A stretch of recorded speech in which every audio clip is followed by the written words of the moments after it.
L'épître de Paul aux Romains, chapitre 4.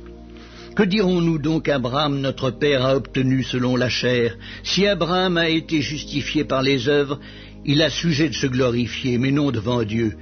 Car que dit l'Écriture? Abraham crut à Dieu, et cela lui fut imputé à justice. Or à celui qui fait une œuvre, le salaire est imputé non comme une grâce, mais comme une chose due. Et à celui qui ne fait point d'œuvre, mais qui croit en celui qui justifie l'impie, sa foi lui est imputée à justice. De même, David exprime le bonheur de l'homme à qui Dieu impute la justice sans les œuvres. Heureux ceux dont les iniquités sont pardonnées et dont les péchés sont couverts. Heureux l'homme à qui le Seigneur n'impute pas son péché. Ce bonheur n'est-il que pour les circoncis ou est-il également pour les incirconcis?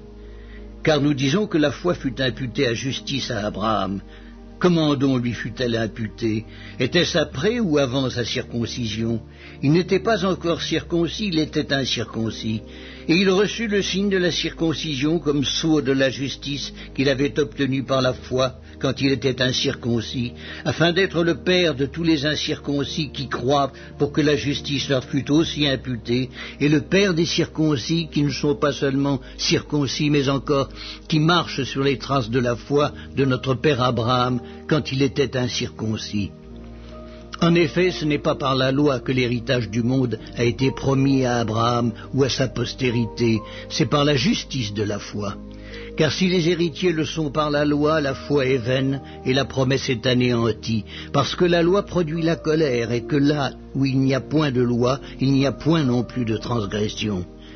C'est pourquoi les héritiers le sont par la foi, pour que ce soit par grâce, afin que la promesse soit assurée à toute la postérité, non seulement à celle qui est sous la loi, mais aussi à celle qui a la foi d'Abraham, notre Père à tous, selon qu'il est écrit « Je t'ai établi Père d'un grand nombre de nations ».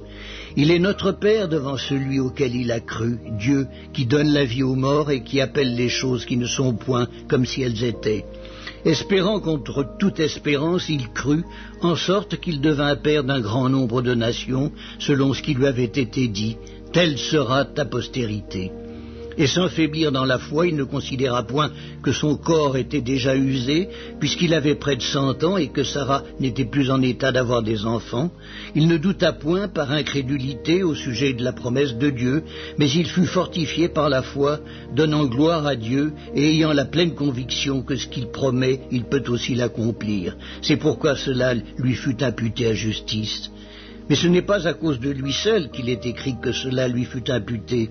C'est encore à cause de nous, à qui cela sera imputé, à nous qui croyons en celui qui a ressuscité des morts, Jésus notre Seigneur, lequel a été livré pour nos offenses et est ressuscité pour notre justification.